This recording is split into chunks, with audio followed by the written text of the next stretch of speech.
Pet, nakapag-review ka na ba para sa darating na pagsusulit tungkol sa buhay at mga akda ni Jose Rizal? Kundi pa nga lang eh. Sa katunayan, kabubuklat ko pa lang ng aklat na ito. Ikaw ba? Eto, nagbabasa pa lang din ako. Grabe, marami talagang nangyari tungkol sa buhay ni Jose Rizal, lalong-lalo na sa kanyang ina. Mismo. Kaya kailangan natin bigyan ng pansin at pagpapahalaga ang buhay at mga akda ni Rizal. Ana! Laro tayo! Lalaroin natin. Biko, yung dating nilalaro natin. Sige ba, basta ako na ha. Oo, sige na nga.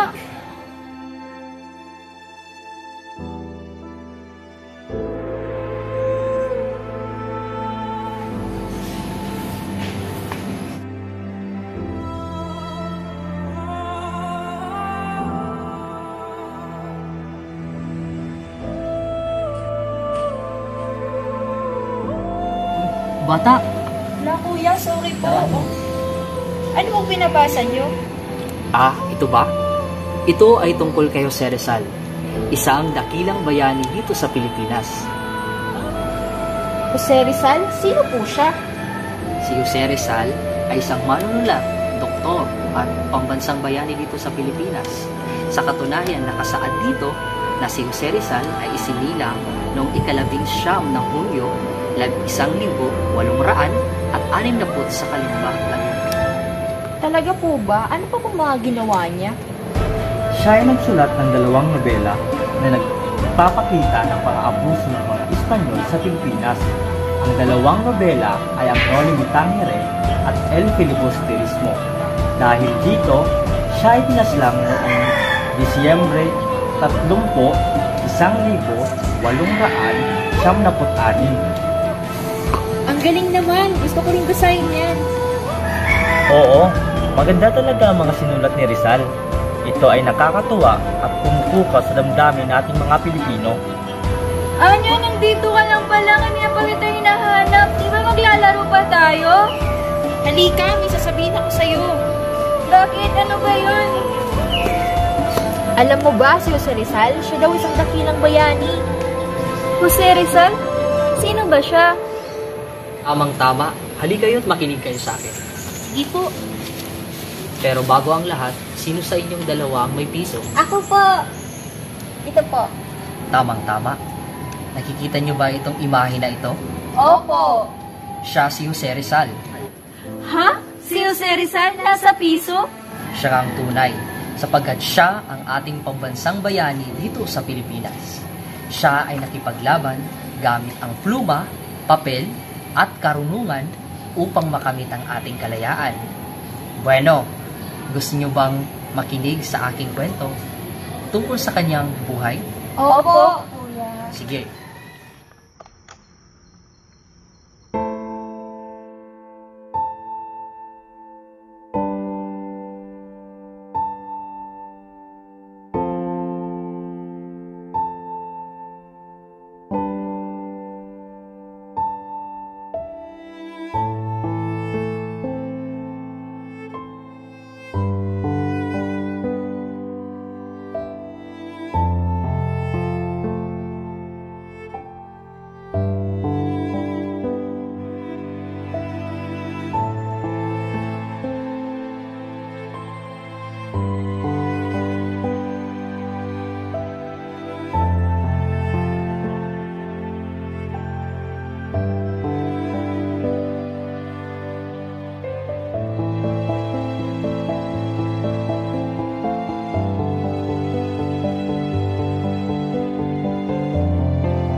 Gabi, 19 ng Hunyo, taong 1861,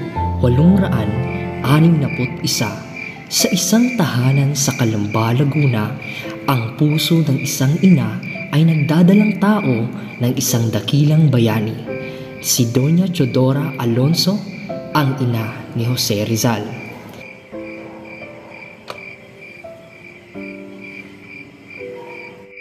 Aya, pagmasdan mo. Napakatahimik ng gabi. Napakaganda ng buwan at mga bituin sa kalangitan. Tila ba may magandang sinyalis itong nais ipabati? Hindi ba? Ay, oo nga ho, senyora.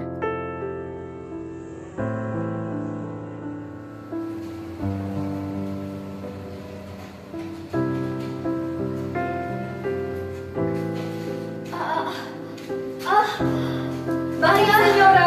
Ayos na po ba kayo? Ay, sakit ng tiyan ko. Tawagin mo si Francisco. Opo. Manganganak na yata ako. Senyor! Manganganak na yata si senyora!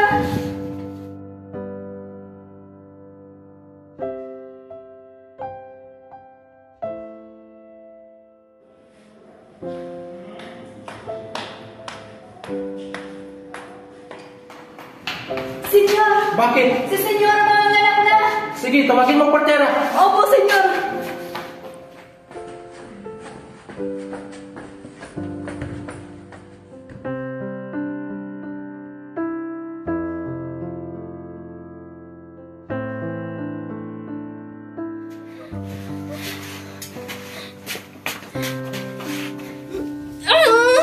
Chidora, sige, umiri ka pa. Sige, Chidora! Eri pa! Sige, lumalabas ng banda. Sige, Chidora, umiri ka pa. Diyos ko, Francisco, ang laki ng ulo ng anak mo. Francisco! Sige. Hindi ko na kaya! Kayanin mo, Chidora. Kayanin mo. Malapit nang lumabas ang bata.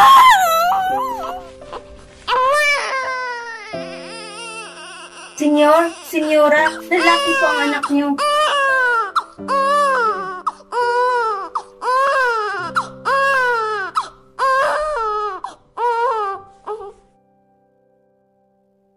Teodora, anong papangalan natin sa anak natin? Ang naisip ko ay Jose. Jose? Napakagandang pangalan. Oo, bilang pag-alala sa mahal nating patrono. Sa pagdating ni Jose Rizal sa mundong ito, dala niya ang diwa ng pag-asa at pagbabago, isang bunga ng pagmamahal at pangarap ng kanyang ina. Ang kanyang pagsilang ay isang simbolo ng bagong simula, isang simula ng paglalakbay tungo sa pagiging bayani at tagapagtanggol ng bayan. Pepe, bilang pag-alala sa ating pinag-aralan kahapon, maaari mo bang bigkasin sa akin ang alpabeto sa wikang Tagalog?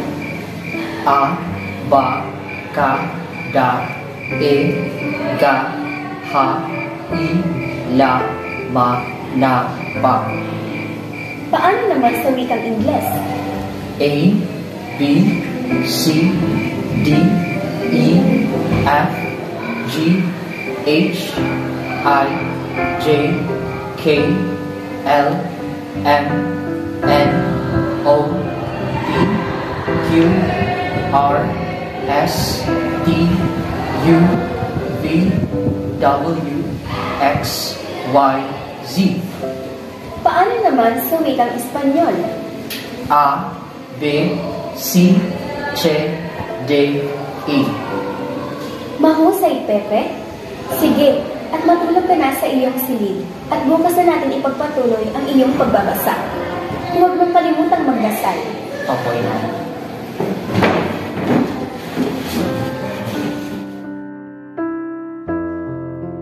In the name of the Father, and the Son, and of the Holy Spirit. Amen. Our Father, who art in heaven, hallowed be thy name. Thy kingdom come, thy will be done, on earth as it is in heaven. Give us this day our daily bread, and forgive us our trespasses, as we forgive those who trespass against us. and lead us not into temptation, but deliver us from evil. Amen. In the name of the Father, and of the Son, and of the Holy Spirit. Amen.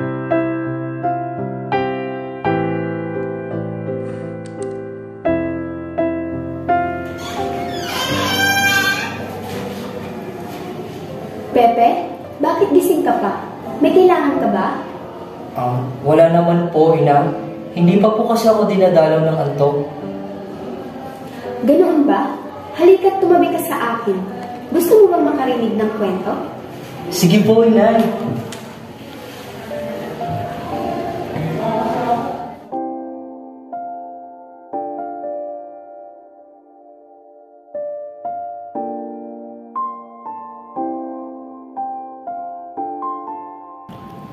Habang binabaybay ni Chudora ang bawat talata sa bawat pahina ng aklat, napansin niya na tila ba'y hindi nakikinig sa kwento ang batang si Pepe. Pepe, nakikinig ka pa ba? Pagpaumanin niyo po, Inay, sadyang hindi ko po lubos maunawaan ang inyong kwento. Ganoon ba? Batid kong parang hindi ka naman nakikinig sa mga kwento ko. At sa halip ay gasira lamang ang iyong pinagmamasdan. Katulad kayata ng isang gamu-gamu. Gamu-gamu? Ano po ang ibig sabihin niyo po, Inay?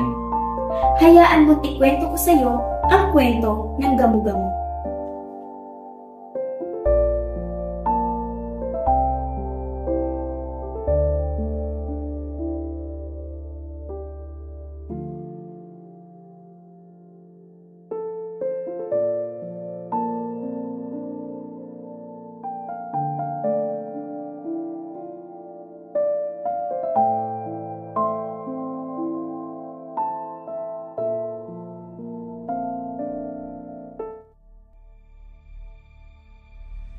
Sa isang tahimik at mapanaginip na gabi, ang kalungkutan ay bumabalot sa puso ni Jose Rizal.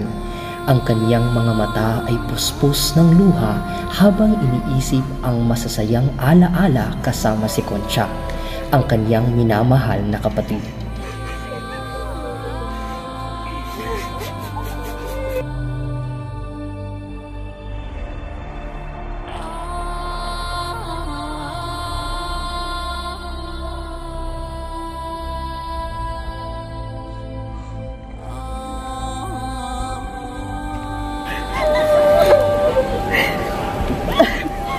Concha! Aking kapatid! Concha!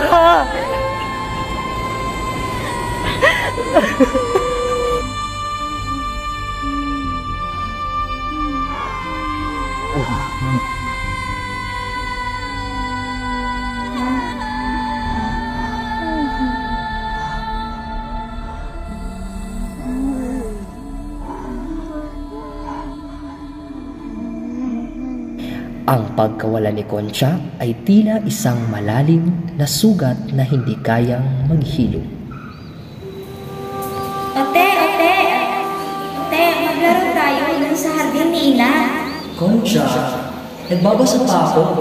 Kung gusto mo, mauna ka na lang sa hardin at susunod ako. Sige, hihintayin kita.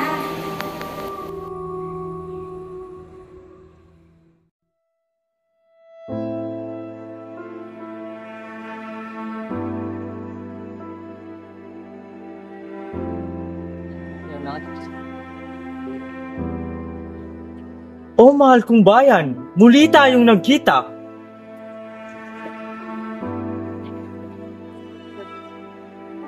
Prima Donna! Mi prema, Chudora! Kamusta ka na? Mabuti ang aking paglalakbay. Marami akong gustong ikwento sa inyo. Buenos dias, Tio Alberto. Nagagalak akong makita ka muna. Kumusta estás? Ganun din sa iyo, Pepe. Mabuti ako. Ngunit magagalak ako kung masisilayan ko ang aking asawa. Si Tia Teodora ho ba? Puntahan mo na ang iyong asawa. Siguradong matutuwa iyon. Ngayon din ako ipaparoon. Pauna muna ako sa inyo. Sige, Tio.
Magandang gabi.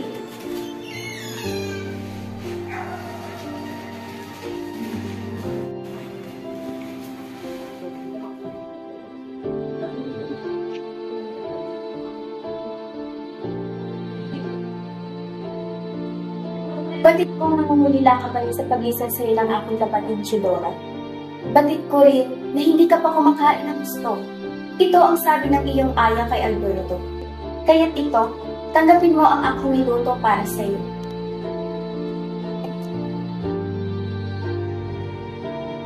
Sa amin katulad mo din ako, Chidora. Kaya't maraming salamat sa iyong pag-aalala. Porke, Chidora, sa aking mga ikinilos. O siya, ako'y babalik na sa amin. Kainin mo ito, ha? Ako ay aalis na.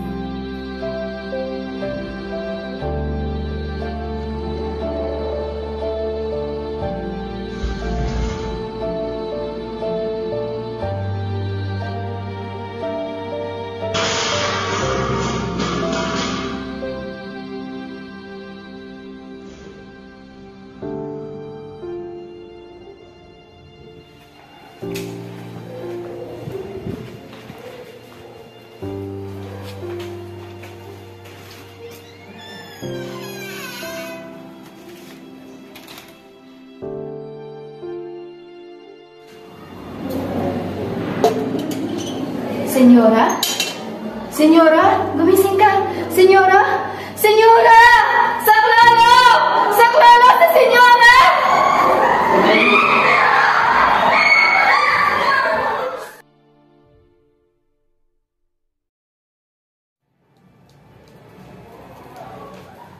Aya, salita mo ng mga bata upang tayo ay magkapunan na. Si Senyor. Francisco, ako'y nababahala sa pag-aaral ni Pepe. Di ba't mas mainam na narito lang siya malapit sa atin? Chidora, mas makabubuti kung nag-aaral siya. May kinabukasan siya at alam mo yun. Ina, matapang at matalino si Utet. Pero nga siyang tawagin sa atin. Narinig ko ang inyong mga itinuran, Hermano, Padre, Madre.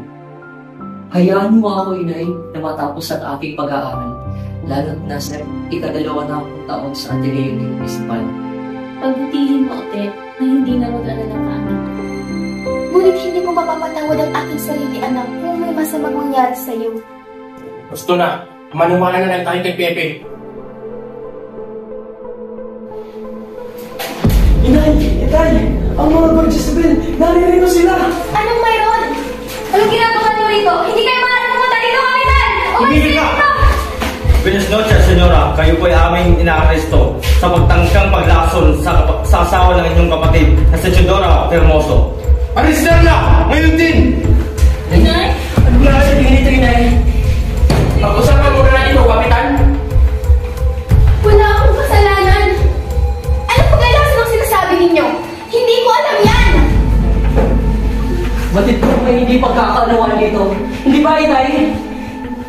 Inay! Anong nangyayari, Inay? Wala akong kasalanan! Mga anak! Inay! Inay! Nangyayari sa amin siya dahil! Sandali lang! Sasama ako ng maayos! Inay! Babalik ako. Pangako iyan. Tama na yan! Gusto na! Inay!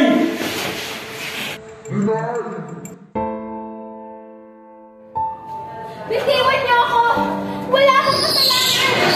Hindi ko alam ang pinagsasabi niyo! Pakawalan ninyo ako! Wala akong kasalanan! Inosente ako! Hindi ko alam ang pinaparatang ninyo sa akin! Pakawalan ninyo ako!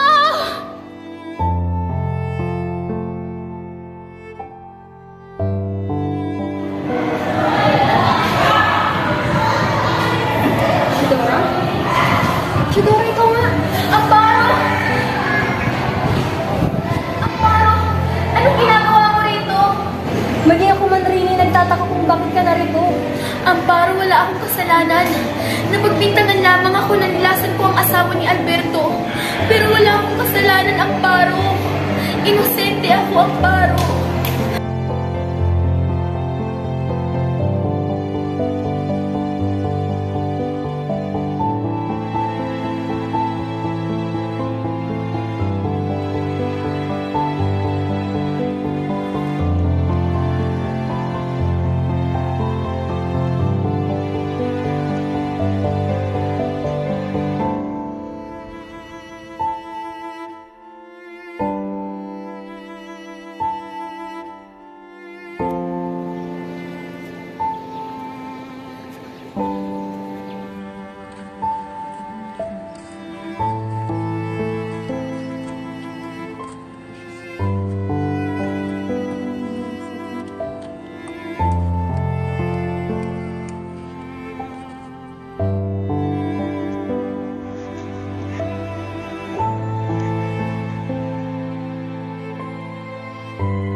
Chidora!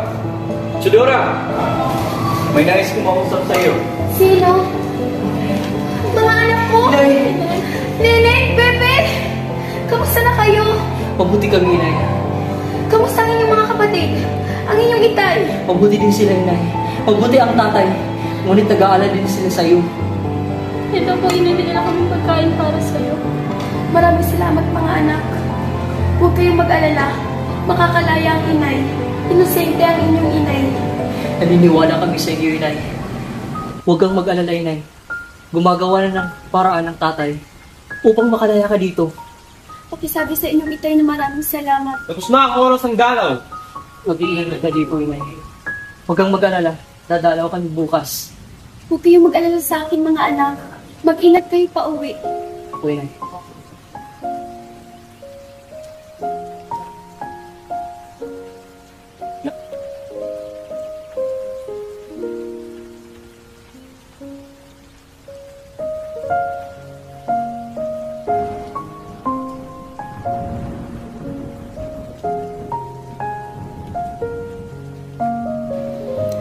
Mi primera inspiración.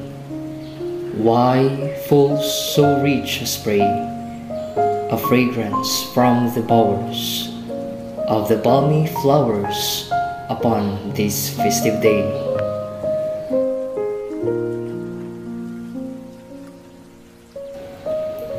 Why from woods and vales do we hear sweet measures ringing that seem to be singing of a choir of nightingales?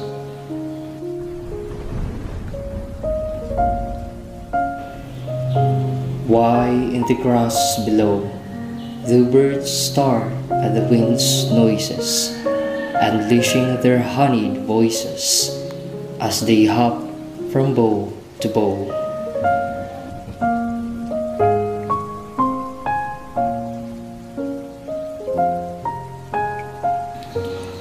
Why should the spring that glows its crystalline murmur the tunning to the zephyr's mellow croning as among the flowers it flows?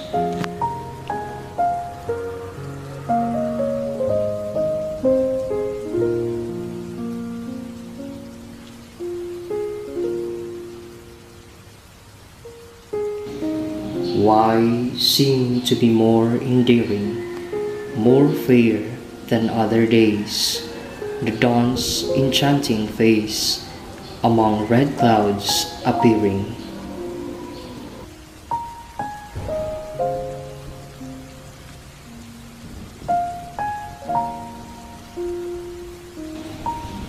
The reason, dear mother, is they feast your day of bloom, the rose with its perfume, the bird with its harmonies.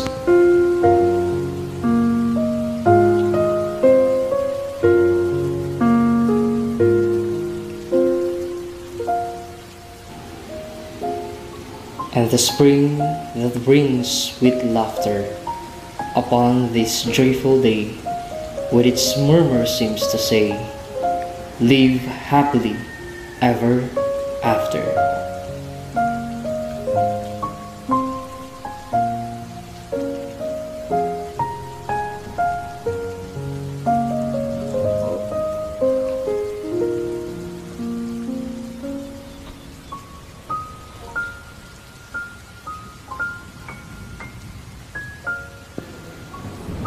And from the spring in the grove, now turn to hear the first note, that from my lute I emote to the impulse of my love.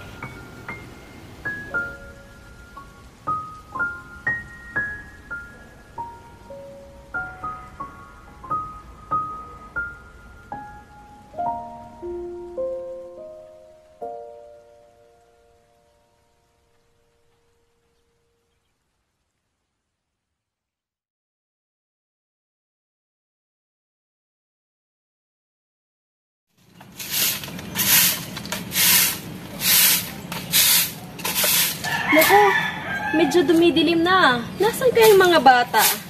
Joy! Ana!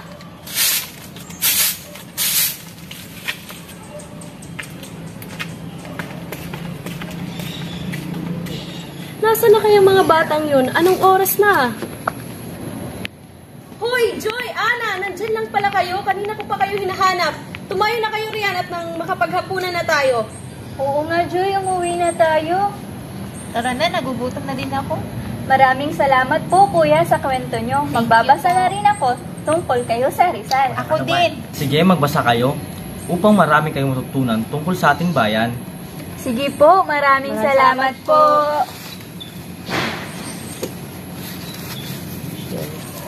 Naku mga iho, pagpasensyahan nyo ng mga anak ko ha. Ganun talaga sila. Makukulit at maraming mga tanong. Naku, wala ho yun, Ale. Mauna na ho rin kami kasi mag-aaral pa kami. Sige, mag-ingat kayo ha. Kayo rin po, mag-iingat kayo. Bye-bye, Kuya!